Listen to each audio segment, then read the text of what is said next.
I think people like Karan Johar and Amir Khan should issue declarations that they will never shoot their films in Turkey. Karan Johar needs to put out, in my view. No, you have to do that. If you do, then people should not watch Karan Johar movies. I'll tell you why. If Karan Johar should put out a declaration, Sohail, that he will not shoot in Turkey. He will not give the Turkish economy a big boost by shooting films in Turkey.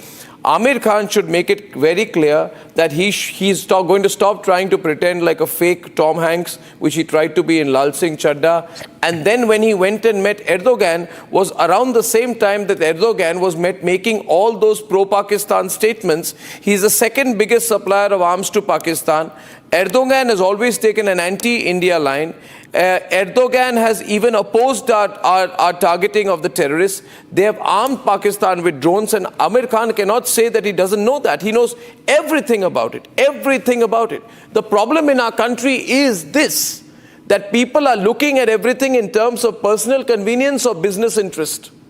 Absolutely. Either personal convenience or business interest, or this typical Bollywood group, which was so disappointing this time, so disappointing, Deepak Vohra. I mean, they should be really embarrassed to even make films anymore when they have been woefully silent when it mattered. When it mattered, they were woefully silent. And suggestive poetry doesn't work. Mr. Amitabh Bachchan, I expect better from you. You have to take a clear line. Poetry, suggestiveness, metaphorical, personal, anecdotes is not a substitute for taking an anti-Pakistan line. I expect Amitabh Bachchan to take an anti-Pakistan line. I expect Amir Khan to take an anti-Pakistan line, and I expect Shah Rukh Khan and Salman Khan to take an anti-Pakistan, anti-Turkey line unambiguously. Don't give me this rubbish that you are artists. You are knowingly keeping quiet at this point of time, and the people of this country should note it. Note it.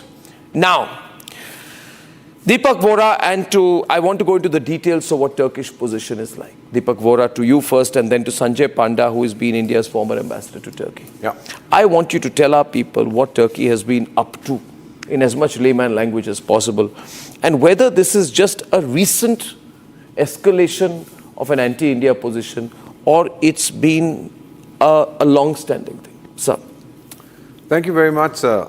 Always a pleasure to be with you. I just heard Mr. Seth speak very strongly against the present wannabe Ottoman Pasha of Turkey, a fellow called Adha Darban or Ard Darban, something like that. It was so right. Sir, may I tell you something? May I remind all the people here that the first genocide of the 20th century was committed by the Turks in 1915-16 against the Armenians. The Armenians are the first Christian country in the world. I served as your ambassador there. The Armenians cordially detest the Turks for what they have done. And to this day, the Turks are very proud of what they did to the Christians. That explains to you. And then this buffoon comes along. He's a hardcore Islamist. They've been supporting Pakistan. All this business about the Khilafat and the Indian Muslims giving money when the Turkish Ottoman Sultan was being thrown out and they wanted to support him. Even Mahatma Gandhi gave a call for supporting the Ottomans. That is all gone by. It's often, it happened before Pakistan even existed. But the Turks have this feeling that they have to be the kings of the Islamic world. They will co-opt Pakistan because Pakistan is supposed to have nuclear weapons, which the Turks don't have. They have American nukes on their bases.